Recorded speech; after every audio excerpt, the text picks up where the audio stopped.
ടൗണിൽ പോയി വരുമ്പോൾ നമ്മൾ വത്തക്ക വാങ്ങിയിട്ടുണ്ടായിരുന്നേ, പോരാത്തതിന് ഒരു മന്തി കിറ്റും വാങ്ങിയിട്ടുണ്ട് കേട്ടോ. ഇന്ന് നമ്മൾ വീട്ടിലൊരു തട്ടിക്കൂട്ട് മന്തിയാണ് ഉണ്ടാക്കാൻ വേണ്ടി പോകുന്നത്. അതിന് മുമ്പായിട്ട് ഒരു കഷ്ണം വത്തക്ക മുറിച്ചങ്ങ് അകത്താക്കിയിട്ടുണ്ട്. ആദ്യം തന്നെ ചോറിനുള്ള പരിപാടിയൊക്കെ ഇവിടെ തുടങ്ങിയിട്ടുണ്ട്. ഉള്ള പട്ടയും ഗ്രാമ്പും ഏലക്കൊക്കെ ഇട്ടിട്ടുണ്ട് കേട്ടോ. ഒരു കാര്യം ഞാൻ പ്രത്യേകം പറയട്ടെ, ഇതൊരു തട്ടിക്കൂട്ട് മന്തിയാണ്. മന്തിയിലിടുന്ന എല്ലാ സാധനങ്ങളൊന്നും നമ്മുടെ കയ്യിലില്ല. പ്രത്യേകിച്ച് നമ്മുടെ ഈ ഉണക്കമല്ലി അതുപോലെ തന്നെ കുരുമുളകൊക്കെ അല്ലേ, അതൊന്നും ഇല്ല കേട്ടോ. അപ്പോൾ ഞാൻ ഉള്ള സാധനം വെച്ച് അങ്ങ് തട്ടിക്കൂട്ടുകയാണ്.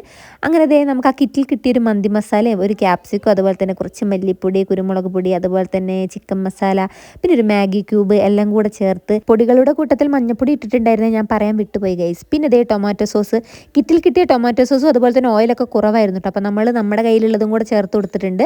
പിന്നെ ആവശ്യത്തിനുള്ള ഉപ്പും ചേർത്ത് നന്നായിട്ട് കണ്ട് മിക്സ് ചെയ്യുക കേട്ടോ. കുറച്ച് ഇഞ്ചിയും വെളുത്തുള്ളിയും ചതച്ചതും കൂടെ നമ്മൾ ചേർത്ത് കൊടുത്തിട്ടാണ് ചിക്കൻ മിക്സ് ചെയ്ത് വെച്ചിട്ടുള്ളത്. ചിക്കൻ കുറച്ച് നേരം അങ്ങനെ റെസ്റ്റ് ചെയ്യാൻ വേണ്ടി വെച്ചിട്ടുണ്ട്. അപ്പോഴേക്കും നമ്മുടെ ചോറ് റെഡിയായി.